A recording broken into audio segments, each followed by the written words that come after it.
ॐ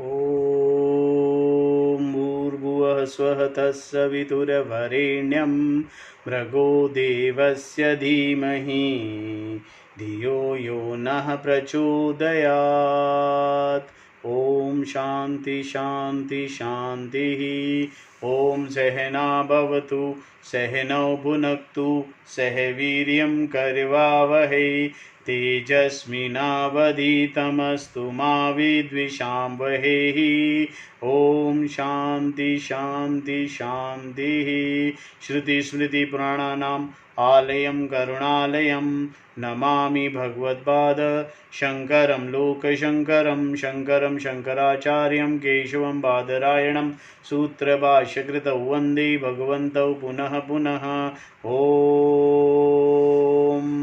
त्वमेव माता च पिता त्वमेव त्वमेव बन्धुश्च सखा त्वमेव विद्या द्रविणं त्वमेव सर्वं मम देव देव।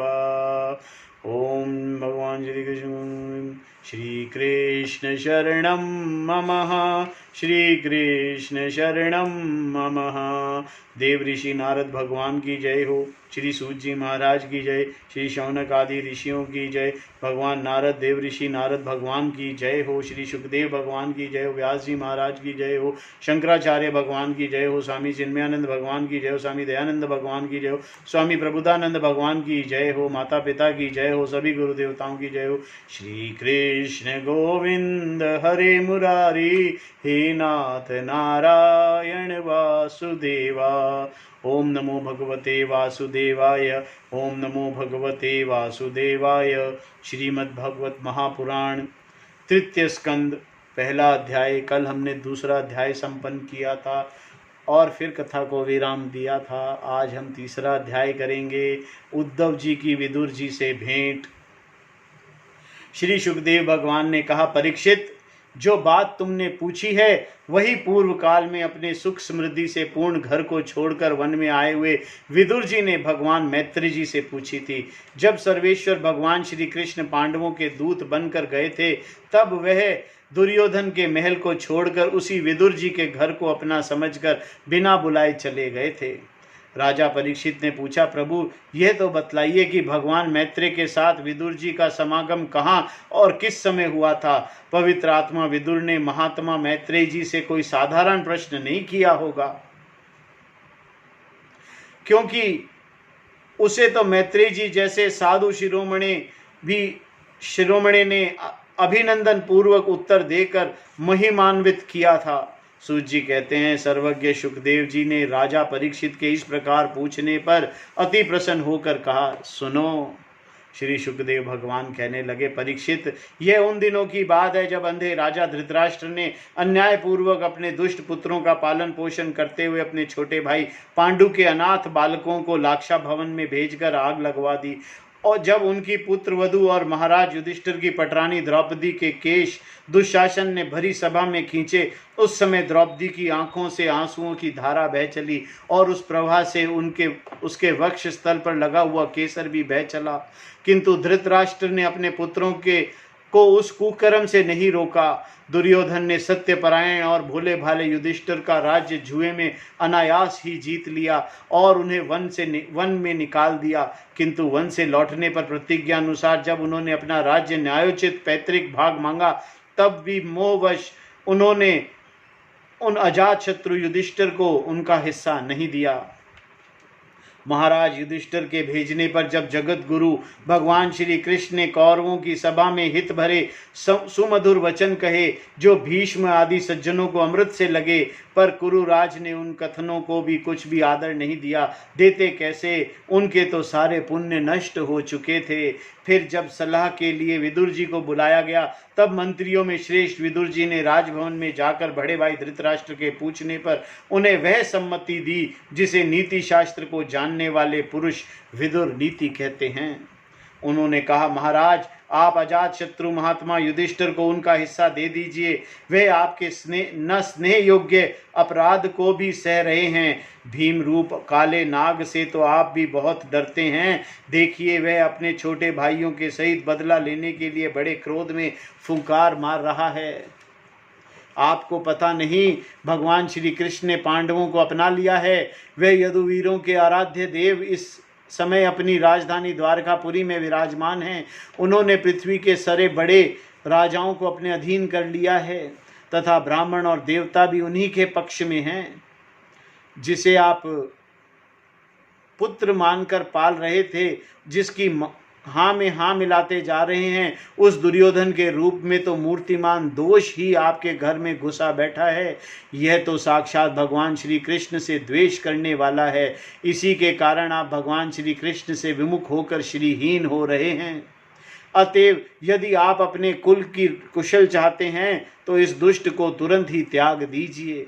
विदुर जी का ऐसा सुंदर स्वभाव था कि साधु जन भी उन्हें प्राप्त करने की इच्छा रखते थे, किंतु उनकी यह बात सुनते ही कर्ण, दुशासन और शुकनी के सहित दुर्योधन के होठ अत्यंत क्रोध से फड़फड़ाने लगे और उसने उनका तिरस्कार करते हुए कहा, अरे इस कुटिल दासी पुत्र को यहाँ किसने बुलाया?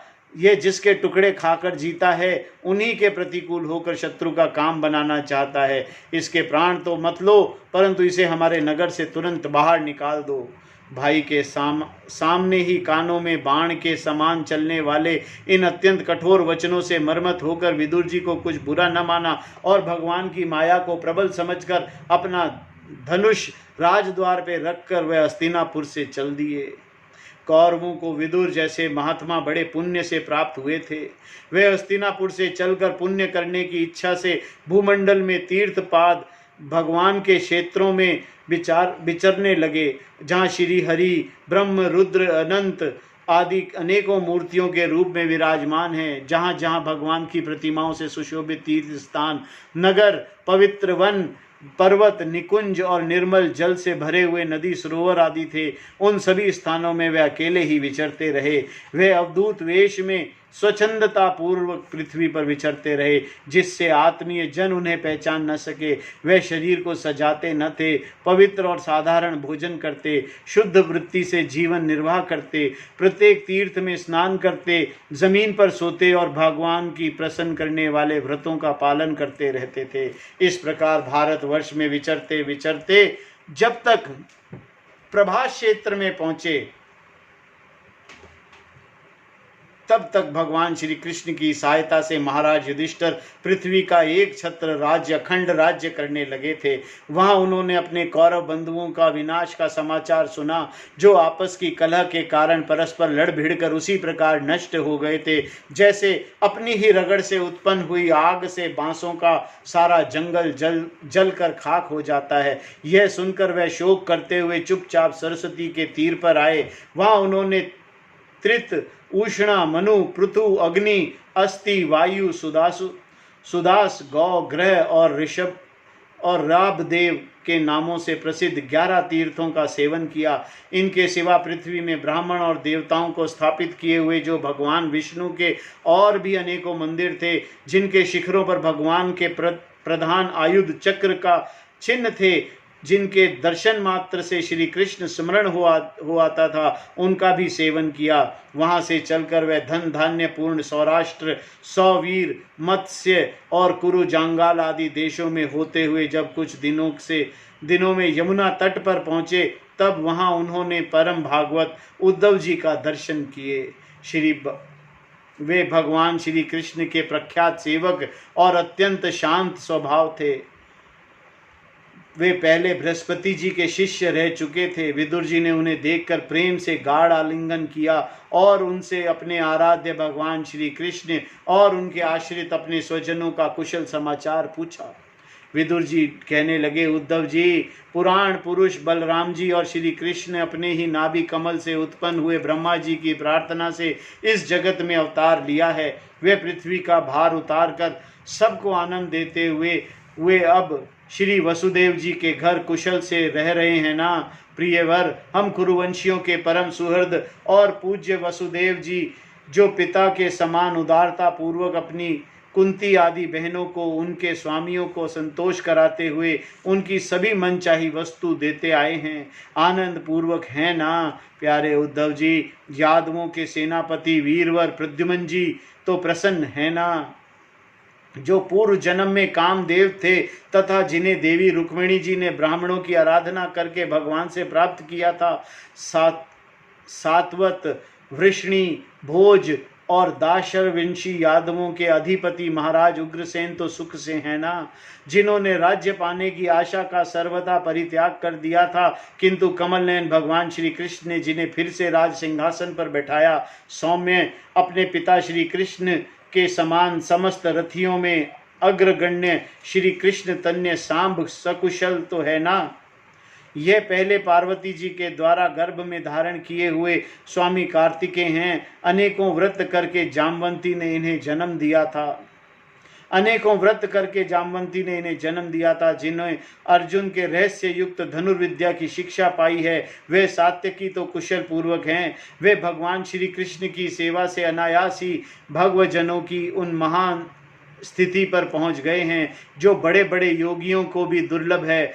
भगवान के शरणागत निर्मल भक्त बुद्धिमान अक्रूर जी प्रसन्न तो है ना, जो श्री कृष्ण के चरण चिन्हों से अंकित वज्र की मार्ग की रज में प्रेम से अधीर होकर लौटने लगे थे।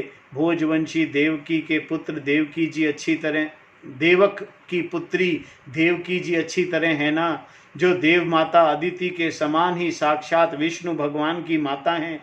जैसे वेद त्रयी यज्ञ विस्तार रूप अर्थों को अपने मंत्रों में धारण किए रहती हैं, उसी प्रकार उन्होंने भगवान श्री कृष्ण को भी अपने गर्भ में धारण किया था। आप भक्तजनों की कामनाएं पूर्ण करने वाले भगवान अनिरुद्ध जी सुख पूर्वक है ना, जिन्हें शास्त्र वेदों के अधिकरण और अंतकरण क्षुतिष्ठ के चौथे अंश मन के अधिष्ठा बतलाते हैं। सौम्य स्वभाव उद्धव जी अपने हृदयेश्वर भगवान श्री कृष्ण का अनन्य भाव से अनुसरण करने वाले, जो हार्दिक, सत्य भामा नंदन, चारुदेशन और गद आदि अन्य भगवान के पुत्र हैं, वह सब भी कुशल मंगल हैं ना। महाराज युधिष्ठिर अपनी अर्जुन और श्री कृष्ण रूप दोनों भुजाओं की सहायता से धर्म मर्यादा का न्यायपूर्वक पालन करते हैं ना। माया दानव की बनी हुई सभा में इनके राज्य वैभव और दबदबे को देखकर दुर्योधन को बड़ा डाह हुआ था। अपराधियों के प्रति अत्यंत असहिष्णु भीमसेन ने सर्प के समान दीर्घकालीन क्रोध को छोड़ दिया है क्या।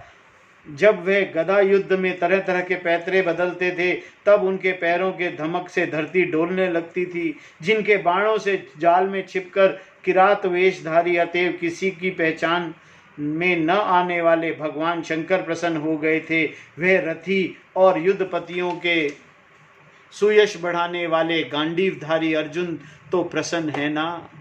अब तो उनके सभी शत्रु शांत हो चुके होंगे। पलक जिस प्रकार नेत्रों की रक्षा करती है, उसी प्रकार कुंती के पुत्र युधिष्ठिर आदि जिनकी सर्वदा संभाल रखते हैं, और कुंती ने ही जिनका लालन पालन किया, वह माद्री के यमज पुत्र नुकुल सहदेव कुशल तो है ना। उन्होंने युद्ध में शत्रु से अपना राज्य उसी प्रकार छीन लिया जैसे दो गरुड़ इंद्र के मुख से अमृत निकाल लाए। अहो बेचारी कुंती तो राज ऋषि श्रेष्ठ पांडु के वियोग में मृत प्राय सी हो गई, होकर भी इन बालकों के लिए ही प्राण धारण किए हुए है। रथियों में श्रेष्ठ महाराज पांडु ऐसे अनुपम वीर थे, उन्होंने केवल एक धनुष लेकर ही अकेले चारों दिशाओं को जीत लिया था। सौम्य स्वभाव उद्धव जी, मुझे तो अधपतन की ओर चाहने वाले उन धृतराष्ट्र के लिए बार बार शोक होता है, जिन्होंने पांडवों के रूप में अपने परलोकवासी भाई पांडु से ही द्रोह किया तथा अपने पुत्र की हाँ में हाँ मिलाकर अपने हित चिंतक मुझको भी नगर से निकलवा दिया। किंतु भाई, मुझे इसका कुछ भी खेद अथवा आश्चर्य नहीं है। जगत द्विधा भगवान श्री कृष्ण ही मनुष्य की सी लीला करके लोगों की मनोवृत्तियों को भ्रमित कर देते हैं। मैं तो उन्हीं की कृपा से उनकी महिमा को देखता हुआ दूसरों की दृष्टि से दूर रहकर सानद विचर रहा हूँ। यद्यपि कौरवों ने उनके बहुत से अपराध किए हैं, फिर भी भगवान ने उनके लिए इसलिए अपेक्षा कर दी थी कि वह उनके साथ उन दुष्ट राजाओं को भी मारकर अपने शरणागतों का दुख दूर करना चाहते थे, जो धन, विद्या और जाति के मद में अंधे होकर कुमार्गी हो रहे थे और बार बार अपनी सेनाओं से पृथ्वी को कंपा रहे थे। उद्धव जी, भगवान श्री कृष्ण जन्म और कर्म से रहित हैं, फिर भी दुष्टों का नाश करने के लिए और लोगों को अपनी ओर आकर्षित करने के लिए दिव्य जन्म कर्म हुआ करते हैं। नहीं तो भगवान की तो बात ही क्या, दूसरे जो लोग गुणों से पार हो गए, उनमें भी ऐसा कौन है जो कर्माधीन देह के बंधन में पड़ना चाहेगा। अतः मित्र, जिन्होंने अजन्मा होकर भी अपनी शरण में आए हुए समस्त लोकपाल और आज्ञाकारी भक्तों का प्रिय करने के लिए यदुकुल में जन्म लिया है, उन पवित्र कीर्ति श्री हरि की बात सुनाओ। हरि ओम तत्सत। यहाँ पर विदुर जी उद्धव जी से प्रश्न कर रहे हैं, भाई सब कुशल मंगल है ना। इस दूसरे अध्याय में उद्धव जी भगवान की इस बाल लीलाओं का वर्णन करेंगे और संपूर्ण लीलाओं का वर्णन करेंगे, जिसको हम कल से पढ़ेंगे। हरि ओम तत्सत। आज की कथा को हम यहीं विराम देते हैं।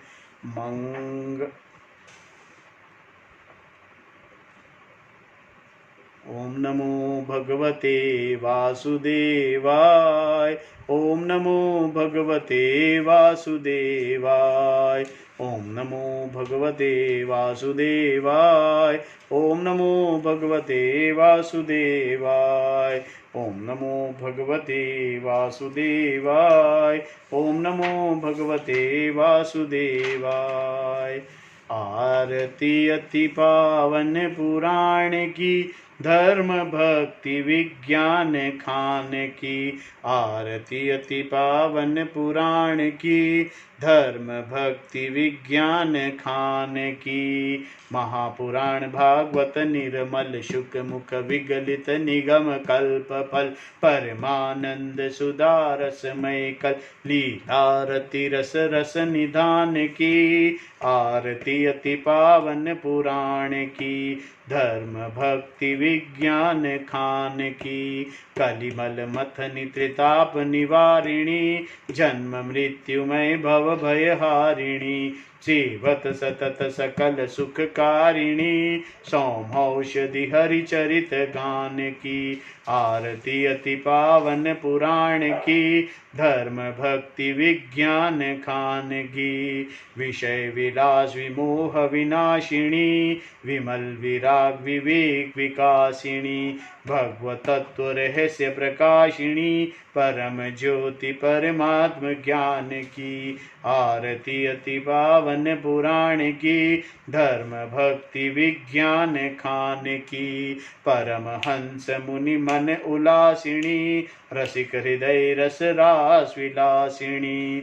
भुक्ति मुक्ति रति प्रेम सुदासिनी, कथा किंचन प्रिय सुजान की। आरती अति पावन पुराण की, धर्म भक्ति विज्ञान खान की। आरती अति पावन पुराण की, धर्म भक्ति विज्ञान खान की। श्री कृष्ण गोविंद हरे मुरारी, हे नाथ नारायण वासुदेवा। हरि ओम तत्सत। ओम नमो भगवते वासुदेवाय। ओम नमो भगवते वासुदेवाय।